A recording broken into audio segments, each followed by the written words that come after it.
What's up, guys? I'm Uncle Freedom, coming to you on a glorious and well-deserved day before I go to work. I don't know. As I film this, it is Sunday. I go to work tonight.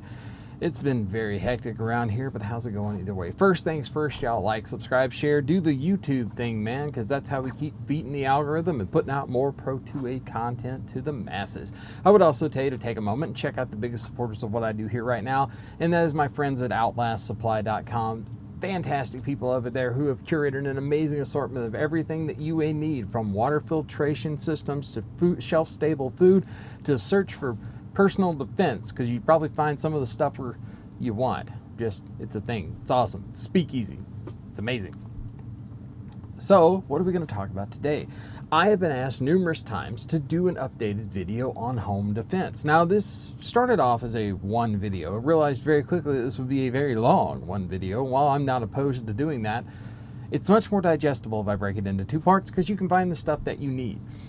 So we're going to talk about home defense. We're going to talk about home defense options themselves, but we're going to talk about it from the aspect of a law enforcement officer, and I'm probably going to cover some things that have never been said to you before when it talks about home defense. So this is kind of more in depth than you would normally see. It's a grab a notebook, family. Let's hang out together and let's get on the road with this. So home defense, your home, your castle, your domicile, your sanctuary, whatever you choose to call it. It's where you live. It's where you raise your children or your dogs or both. And it's where you keep the things that are most important to you. That's what your home is. With the home being the place that houses everything that is just most sacred to you, it must be protected.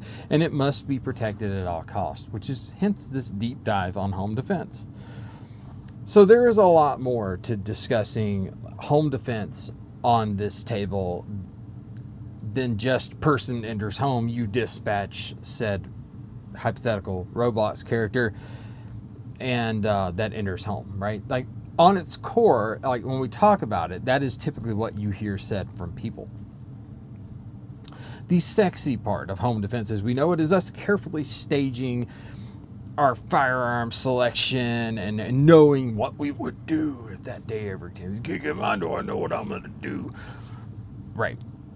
And right about now, there is someone yelling angrily at the computer. You value your stuff more than you value human life. No. You value my stuff more than you value your life, right? That is not a me problem. That is a you problem, right? That is, in fact, how this needs to be looked at. I work hard for what I have, man. I work really hard for what I have, and I would, without question, give my life in a heartbeat for my wife or my kids. It's just how it is. So breaking into my home with the intent to harm my family, psychologically or otherwise, because psychological damage is a part of this, which we will cover in a moment, is the fastest route in existence to being immortalized on a t-shirt that I have ever seen. Just going to let that stew with you. Okay, that's where I stand on it, and that's where I tell my good citizens to stand on it, and that's where I tell people to stand on it. It's not a matter of you valuing your stuff more than human life. It's because they valued your stuff more than their own life. And again, immortalizing them on a t-shirt is a very quick route and a very quick answer to kicking in the door to my home. Now, the other negative Nancy that is screaming angrily at the keyboard is saying something about that if we stage our gear to respond to a threat inside of your home, it's premeditated. Correct. But I'm going to go one further. In addition to having a premeditated response to a violent threat entering my home, I'm also going to run drills to ensure that I perform my premeditated response at as high of a level as I possibly can. I want that stuff to be an all-star reel if you kick in my door. Now you know. Now, one of the best parts about home defense as it sits is outside of us setting up like a legit L-shaped ambush in a third world country because we're at war. Home defense is like the singular time that we can actually set up and stage the entire battle space that we could find ourselves in. Hopefully it never happens, but you may. From predetermined shots that you would be looking to take, to ingress and egress points, to pre-staging lights, gear, and knowing and setting up avenues of approach so that they come where you want them to and not where they could have come from. You should really take a moment now, kind of as we look through this, to get this part down. And do what you can to tip every single scale that exists out there in your favor. Because again, this is your home. This is where your children, your family is. I don't care how you feel about the bad guy. I just don't, man. Like, reality. Immortalized on a t-shirt, man. So if we look at home defense from like the categories that we can actually influence, that can help us, we got to start first with cameras. With as inexpensive as like your run-of-the-mill cameras are today, and as easy as they are to set up new camera systems, they should be a mandatory for you. You should want to own these. It is not a big investment, a big outlay. Even if your landlord, if you're a renter, says you cannot like permanently alter by affixing things, you can use those 3M like quick release tabs and stuff. They make all that stuff so that you can mount those cameras and protect your livelihood, right? If you are not home, someone like me can use your camera footage to find the idiot that broke into your home and try to retrieve your stuff. If you are home, in addition to being on hopefully your performance was good enough to be on a greatest hits thing, and you do find yourself fighting, footage can help you if for some reason you live in a very unfriendly place and they have decided to charge you with a deletion, or if the guy doesn't delete and doesn't room temp, and he runs away from you, and then they want to sue you later, right? If that wants to happen, having that footage actually only benefits you. You now have irrefutable proof of why you did what you did. And they say that thing like a picture is worth 1,000 words. Well, the picture's worth 1,000 words. A good video of behaviors that led to you taking an action that possibly room temped another thing is worth all the words in War and Peace. If you don't know what War and Peace is, I'm sorry. It's a very thick book. Actually, pretty decent read. But it's very, very long. Second, when you look at this, you have a home field advantage. Nobody on the planet knows your home better than you do, right? Because you live there. You know where the floorboards creak at. You know where there's kind of like blind corners. You know where there's like a mirror on the freaking wall. That's going to be important later on. You know where the mirror is on the wall. You also know where you tend to almost die nightly when you walk into the house because your kids' toys are there or your wife left her shoes there. Not bitter. Happens all the time. Haven't almost died a few times. You know where that stuff is. Why? Because you live there. It's your home. You also know, consequently, where you have the best shots and the best cover. So in addition to your home field advantage, you now have a predetermined battleground, right? Your home, again, is your world. Having that plan, I said, a shot that I know where I'm going to take, right? Having a plan on where you would engage, right? If it happened, like how do you get to where you're going so that you can engage your optimal shot so that there's less collateral damage, you're going to get what you need out of it, you're going to protect your family the best, right? Knowing where you would engage, where those shots exist at, and where you can see them and they can't see you, right? Because here's the thing, you can't shoot what you can't see, and that just seems very important, right? The next one we're going to talk about, to think about, is the avenue of approach, right? Again, being that it's your home, you have a generalized idea of how people would get into and out of your home. What windows could they get into? Where would they be coming from to gain access to your home? A good exercise to do this is to actually look around your home and be like, all right, well, he could feasibly get into that window and not make a lot of noise because there's nothing on that side of the window, right? And then go outside and figure out where the vulnerabilities exist, right? Because you have vulnerabilities. I know everybody wants to pretend and play that like they don't have that, but you do, in fact, have that. The next consideration we have on this is a layered defense. Now, whether or not you realize this is actually something that's pretty unique to home defense outside of you living on a FOB in the Middle East during the back of the day. And you're already doing a layered or tiered defense. You just may not realize it, right? So at the most basic level, you have outside lights, you have a locked screen door, a locked door, you have distance between the door and you, and a lethal force option if they don't stop. You have a tiered defense. You have different things set up to mitigate that stuff so that you're making it harder to get to you, right? You're creating time and space, right? That is a thing when we talk about an active shooter response, right? The two things that determine like a count on that, like for people that get dumped, is how much time exists between before law enforcement gets to them and neutralizes it, and how easy is the access to potential victims, right? That is what determines the count. Same thing happens at your home, right? If you can create more time and distance and access, if you can prevent that, you have more time to solve that problem, right? You have a better shot at keeping your family safe.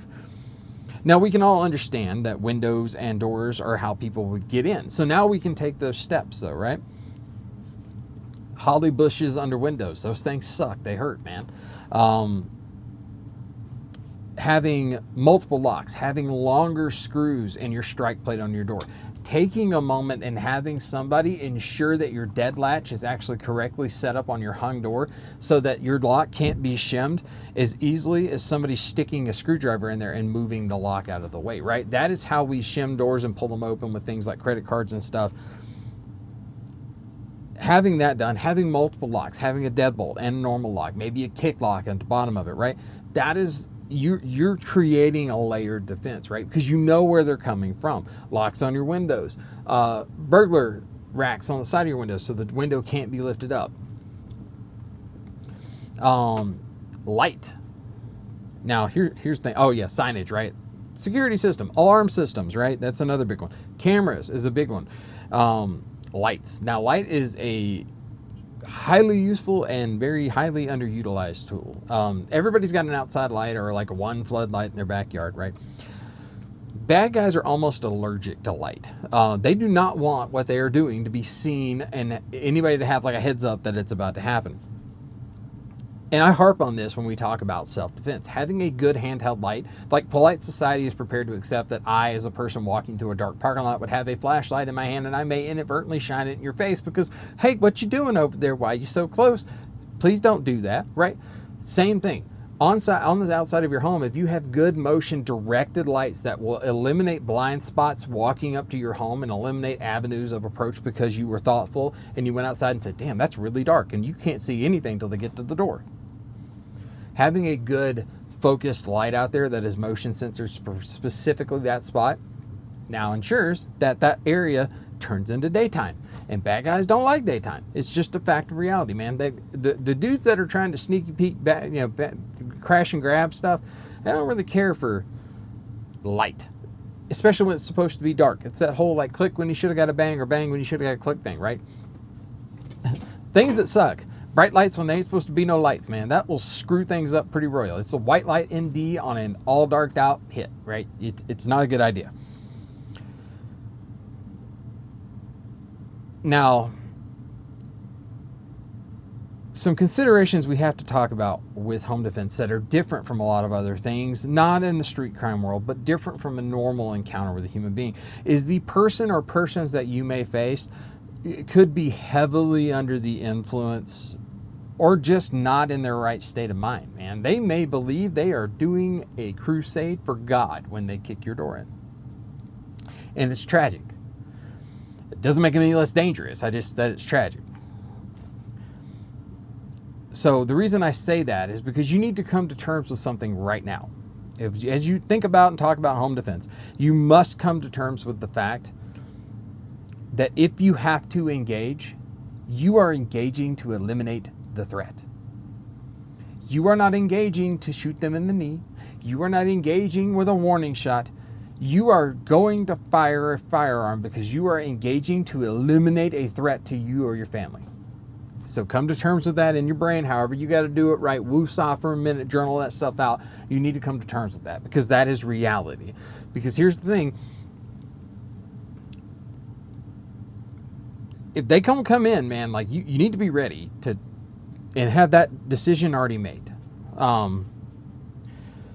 That BS crap that we've all heard, I'm gonna rack my shotgun. And you're right, nothing else sounds like racking a 12-gauge shotgun. It's true, man, that's reality. Nothing else sounds like that. However, the only people, and I'm gonna quote and paraphrase Daryl Bolke from American Fighting Revolver, I'll tag their channel down below. The BS crap of racking a shotgun, the people that would run away because you racked a shotgun are the same people that would have run away if you had yelled, I'm calling the police. The real ones out there, the only thing you did was let them know to get ready to fight. Like, you gotta understand, man, career criminals, like real bad dudes, they don't care if you point a gun at them. They've been having guns pointed at them since they were like 9 years old, man. Buddy scooter. Like, it's a thing, right? Or we can do it the redneck side. Bubba's mad because Carl over here jacked his girlfriend's teeth. I don't know. But they've been having guns pointed at themselves for a long time. And you pointing one doesn't scare them anymore. It's just reality. Racking a shotgun only works on people that when you yelled, I'm going to call the cops, they would have left anyway, right? Other than that, you just told them to get ready to fight you. Now, as far as you work through this, you need to make a good response plan. Like, what are you going to do? For an example, my wife says gun. That is the response plan, right? Because in the middle of night, if I'm suddenly awoken and she says gun, that is a very abnormal statement to hear from my wife, considering she's not really a gun person. I'm going to take notice of that because that word triggers a response in me. Most cops have a response to that, right? If you say gun, we react to the word gun. Like, oh crap, where, right? Like, that is a thing. So at that point, she is going to grab her firearm and she is going to move to the children in a different part of the house. And then I am going to place myself in a predetermined location where I have viewpoints over the two places they can come from. And I'm going to have my shots already selected so that if they do come through the door, guess what happens? I know everything about that shot. I know the distance, I know my hold, I know everything about those shots because I control that. And I have lighting controls now. I can cut all the lights on at one time. I can put lights into their face as they open the door. I can light up the window on the door so they're like, oh crap, somebody's waiting on me on the other side, right? That's a really unnerving feeling. If you've never walked up onto a house trying to be stealthy and quiet and suddenly the lights lit up on that inside and you realize that they were waiting on you to knock on the door, that is a very uncomfortable feeling. And finally, you know, when you do that, you're standing in between dirtbag and your family. Like that's kind of what you do. Now, if you have a family, designate a member of your family to immediately in this situation contact 911. They're going to call 911 and they're going to immediately tell them your address. That is very important because if cops don't know where they're going, they can't get there. So tell them the address because if everything else goes wrong, they at least know where to go. Give them the address, tell them that someone is breaking in, tell them where they are in the house. Not the bad guys, where you and your children are, like as you hide out with your firearm in the closet or wherever your safe space is, right? Tell them where you are so that they know. And then tell them my husband or whatever is downstairs with a firearm in case they get inside. Now they know. They know where the husband is. They know he's armed. They know where you are. They know you're armed. They know you're safe. And they know that in order for bad dude to get to you, who is on the phone currently with 911, that means they had to kill at least one dude that was standing in the living room. Now, if you don't have a family, you're living that bachelor life, right? Call 911 immediately. And again, state your address. Tell them that someone is trying to break into your home right now. Place that phone on speakerphone. Sit it down on the ground. They're going to ask questions. That is just what dispatchers do. But you need to make very clear, very concise statements out loud to the person trying to get in your door. I've called the cops. Stop and leave. If you come in my door, I am going to shoot you. If you kick in that door, hypothetical Roblox character, I am going to shoot you. Be very loud because what happens is 911 calls are recorded and admissible in court. So there is now a record of you giving clear and concise instructions to the dirtbag trying to enter your home that if he does in fact enter your home, your children are home, the cops are on the way, and you are not going to hesitate to put extra holes in them. Now, if they burst into the door, and they coming into that door, here's the thing. If they intend to do you harm, you need to harm first. Make no mistake about it. That is the game we are playing. I know typically I tell people, hey man, don't start fights. Be okay to finish them. But the reality of this is, in that situation, when they kicked the door, they started the fight. You need to harm first. End of discussion, right? Ain't no time to be negotiating crap. They walk in the door with a handgun in their hand. You need to dump somebody. That is just how we're looking at it, right? Now, first, and this is important, you have to make sure that the thing that entered your home is an actual threat. I don't know who needs to hear that in the back, and I don't care about your stand your ground law, your castle doctrine. I'm telling you this as a human being. The thing that enters your home needs to be a threat. You can still go to jail if it ain't a threat. This is where things like a high-quality weapon light become incredibly important, because it's mounted on the thing that you're currently pointing at the door, and it provides you the info needed on whether or not to shoot the bad guy or not. The reason I say that, and somebody's going to be like, you shouldn't point guns at things if you don't know what they are. If somebody's kicking your door in, you know something is stupid about to happen. It is perfectly logical and reasonable for you to have a gun pointed at your door, warning them, if you come in, I'm going to shoot you. And now they come in and you beam them in the face with 69,000 or 66,000 candela right in the eyeballs, and you identify a firearm in their hand. Guess what? You now know the intent of that person. Do what you got to do, right? However, the reason that this is important, what are you going to do if they bust in the door and it's a freaking unarmed teenager who just got drunk? Because, you know, kids have never done that. I mean, are you covered under castle doctrine? Maybe. Be a whole lot harder to win that, though. Even understand your ground. Remember, a threat has to exist. A reasonable expectation of severe physical injury or death. If that does not exist, and the dude that kicked in your door is a 5'2", skinny, like white boy with red hair that just kicked your door in, you ain't convincing a jury of anywhere that your 6'2" ass couldn't have handled that. Your castle doctrine doesn't matter there, man. I just said what I said. From a law enforcement guy trying to explain this to you so you don't get got on this situation, right? Another one that I have seen is kids that have done that were at the wrong house, because that happens, right? Kid tells him, oh, leave the door unlocked. His friend gets to the house. It's the wrong house. It's off by a number. He goes, especially with today's modern cookie cutter houses, he goes, he can't get it open. He finagles the door. He gets the door open. He walks inside. There's a dude standing there with a gun. He is in the wrong home, and he actually wasn't there for any ill intent at all. He was just trying to get to his friend because his friend told him to be there, and his friend was an idiot and didn't unlock the door. Don't be that guy. I have also witnessed the older generation that has dementia or Alzheimer's completely lost at a home that they know because they knew the original owners of the home, that have worked their way into the house, or maybe they even lived there, got into the house, and in their mind, they're doing nothing wrong, and you're the freaking intruder. Again, logic and reasonableness, man. You got to think about this. If that's a 75-year-old man with nothing in his hand but a screwdriver, and you're freaking 10 yards away from him pointing a gun at him, you don't have grounds to smoke, Grandpa, right? You just don't. Do you think it's going to go in your way if you dump that dude? Probably not. I'm just going to level with you, man. Modern takes on self-defense, that's probably not going to go well. Even in places like Texas, Alabama, and Florida, it's probably not going to go well.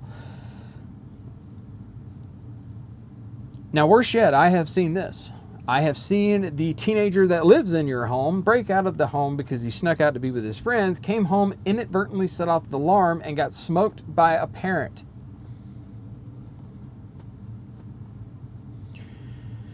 Be sure that what you're engaging is a legitimate actual threat. I don't know how much more clearly I can state that to you. If that thing can't cause serious bodily injury or death to you or your family, don't do that. Sure, you may by the letter of the law be okay, but you still might go to trial, and you might have a bunch of mothers who think what you did is a dumb idea, and you may wind up in jail for a while. Legally justified and okay, and being able to live with it and not destroying your family are very wildly different dynamics. They're not the same thing. So let's talk a little bit about post-incident, right? Dudes kicked in your door. You were being a good Samaritan. You stood up for your family. Bad dirtbag took dirt nap. Whatever, right? You did your thing. If the threat is gone, please, for the love of God, put your gun away. I don't know who needs to hear that in the back. Put your gun away. Because what you've got is officers flying low to your house, jacked out of their mind on white monsters and adrenaline that have very minimal information other than the fact that somebody is breaking in and somebody is armed. When they jump out, see your door kicked open, and immediately run into that house to hunt the bad dude to keep him from hurting your family, and they encounter you standing over a dude, because they may not know you. That's a reality, right? Like, there's the dude clearly room temping in the middle of the living room floor, and there is you standing there with a gun right there. They don't know that that dude isn't the guy that called 911, and what's going to happen is they're going to dome you. That is how that's going to work. So for the love of all things holy, if the threat is ceased to exist or evacuated your residence, put your gun away. You don't have to go lock it in the safe, right? Put it in your waistband, right? Put it back in your holster. Put it into your little bag system. We're going to talk about all that in the second video, where I talk about all the gear and equipment, guns, fun stuff that we can talk in ammo considerations for home defense. However, put that thing so that it's not in your freaking hand. That's all. Put it in your holster in your appendix, right? You should be able to draw with efficiency, right? So if dude's friends come running back in the door with golf clubs, you can do something about it. Other than that, put your gun away.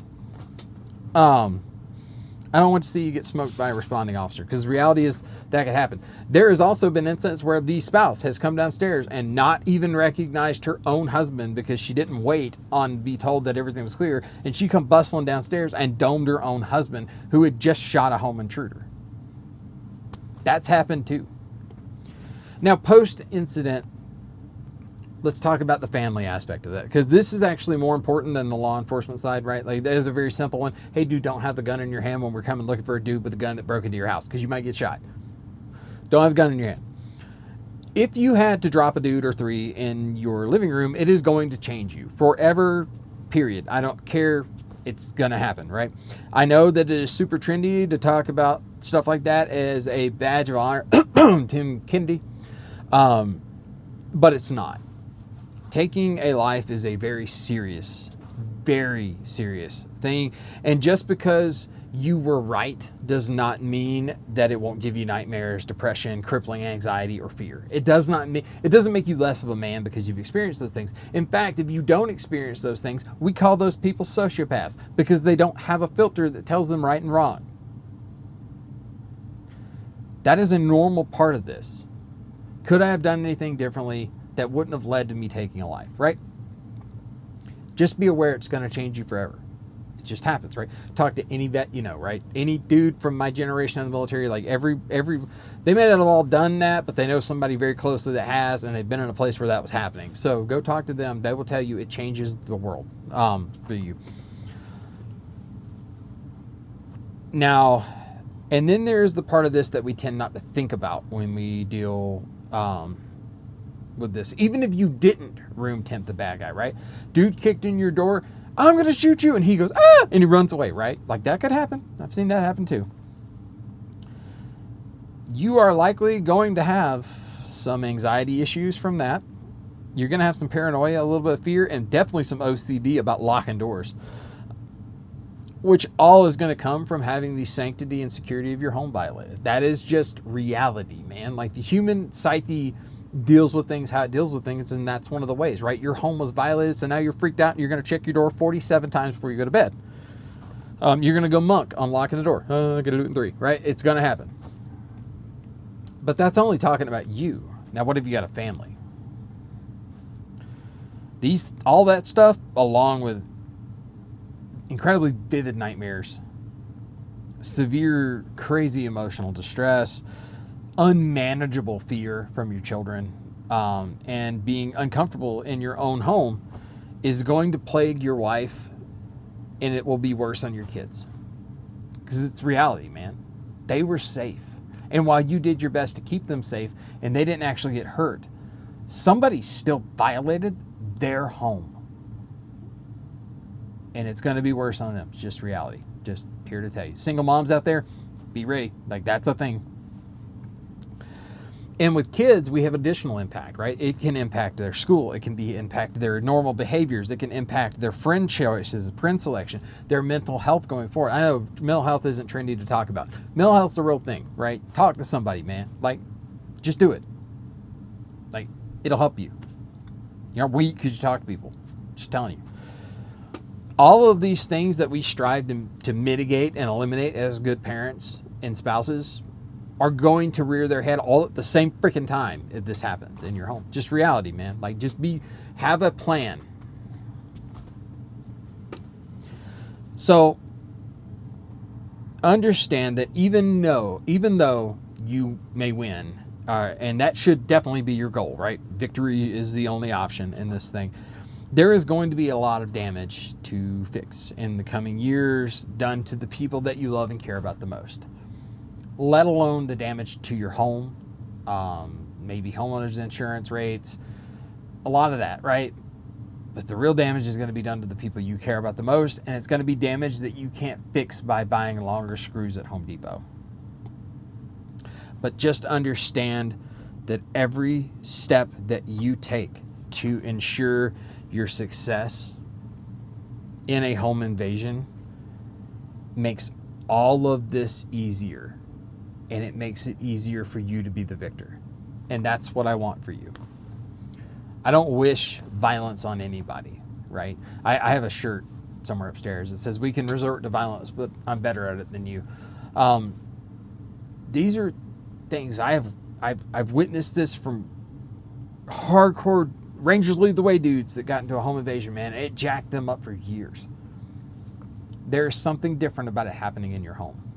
And then we also have that other part to contend with that I covered, that is, just because they walked into your door doesn't mean they're actually a threat. That dude just may have dementia, man. He may not even know where you're at. And while you may be legally justified, you definitely aren't right. So, now you know. So guys, I am Uncle Freedom. Thanks so much for hanging out with me today. Hopefully you found this informative and you're better today than you were yesterday. As always, take care of yourself, take care of each other, and until next time, I'll see you later.